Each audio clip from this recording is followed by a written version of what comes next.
जय श्री राम दोस्तों, कैसे हैं आप लोग। आशा करते हैं आप लोग खुश होंगे, स्वस्थ होंगे।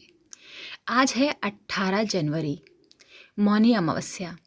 मौनी अमावस्या पर स्नान दान करने के साथ साथ इस व्रत कथा का पाठ अवश्य करना चाहिए।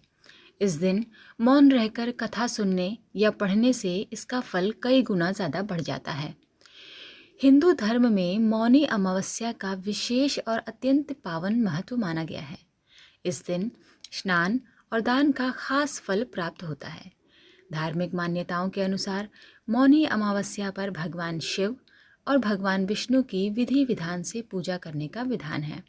साथ ही पवित्र नदियों में स्नान करने से अनेक पुण्यों की प्राप्ति भी होती है। इस वर्ष मौनी अमावस्या का पर्व 18 जनवरी रविवार को मनाया जाएगा। इस अवसर पर माघ मेले में लाखों श्रद्धालु आस्था की डुबकी भी लगाएंगे।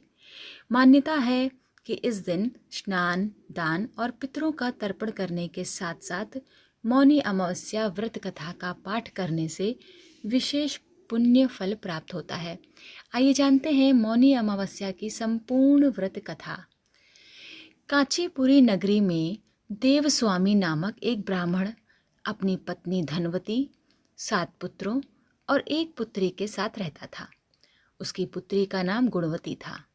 देवस्वामी ने अपने 7 पुत्रों का विवाह कर दिया था और जब पुत्री के विवाह की बात आई तो सबसे बड़े पुत्र को भेजा गया।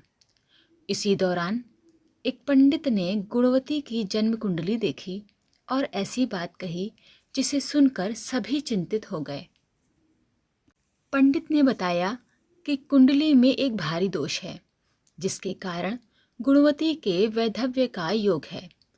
देवस्वामी ने इस दोष से मुक्ति का उपाय पूछा तो पंडित ने बताया कि सोमा नामक एक स्त्री का पूजन करने से यह दोष दूर हो सकता है।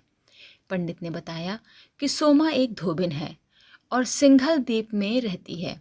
उसे किसी प्रकार प्रसन्न कर कांचीपुरी लाना होगा। यह सुनकर देवस्वामी का सबसे छोटा पुत्र अपनी बहन गुणवती को साथ लेकर सिंघल द्वीप जाने के लिए सागर तट पर पहुंचा। सागर पार करने की चिंता में दोनों एक वृक्ष के नीचे बैठ गए। उस वृक्ष पर गिद्ध का घोंसला भी था जिसमें उसका परिवार रहता था। गिद्ध के बच्चों ने दोनों भाई बहन की बातचीत सुन ली थी। जब सायंकाल उसकी माँ आई तो बच्चों ने भोजन करने से मना कर दिया और कहा कि पहले नीचे बैठे इन दोनों प्राणियों की सहायता करो और उनकी समस्या का समाधान कराओ। माँ के वचन देने पर ही उन्होंने भोजन किया।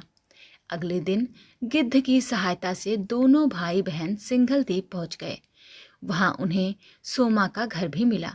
सोमा को प्रसन्न करने के लिए उन्होंने निश्चय किया कि वे प्रतिदिन प्रातःकाल उठकर उसके घर की सफाई करेंगे और लीप पोत करेंगे। कुछ दिनों बाद सोमा को यह देखकर बड़ा ही आश्चर्य हुआ और उसने अपनी बहुओं से पूछा कि यह कार्य कौन करता है। बहुओं ने झूठी प्रशंसा पाने के लिए स्वयं को इसका श्रेय दे दिया, किंतु सोमा को तनिक भी विश्वास नहीं हुआ। एक दिन सोमा ने प्रातः जल्दी उठकर देखा कि देवस्वामी के पुत्र और पुत्री ही यह सेवा कर रहे हैं। पूछने पर उन्होंने पूरी कथा सुना दी। उनकी निष्ठा और परिश्रम से प्रसन्न होकर सोमा ने उचित समय पर कांचीपुरी जाने का वचन दिया। अधिक आग्रह करने पर वह उनके साथ भी चल पड़ी। घर से प्रस्थान करते समय सोमा ने अपनी बहुओं को निर्देश दिया कि उनकी अनुपस्थिति में यदि किसी की मृत्यु हो जाए तो वह शव का अंतिम संस्कार न करें और उनके लौटने की प्रतीक्षा करें। इसके बाद सोमा कांचीपुरी पहुंची। अगले दिन गुणवती का विवाह संपन्न हुआ, किंतु सप्तपदी के तुरंत बाद ही उसके पति की मृत्यु हो गई। तब सोमा ने अपने संचित पुण्यों का फल गुणवती को प्रदान कर दिया। इसके पश्चात गुणवती ने भगवान विष्णु की आराधना की और पीपल वृक्ष की 108 परिक्रमाएं की। उसके प्रभाव से उसका पति पुनः जीवित हो उठा।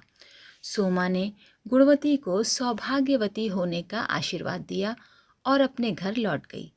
उधर गुणवती को पुण्य फल देने के कारण सोमा के पुत्र जामाता और पति का निधन हो गया। तब सोमा ने पुनः पुण्य संचित करने के लिए मार्ग में पीपल वृक्ष की छाया में भगवान विष्णु का पूजन किया और 108 परिक्रमाएं की। इस पुण्य प्रभाव से उसके परिवार के मृत सदस्य पुनः जीवित हो गए।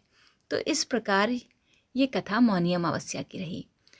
आपको सुनकर कैसा लगा मुझे ज़रूर बताइएगा। तब तक के लिए जय श्री राम।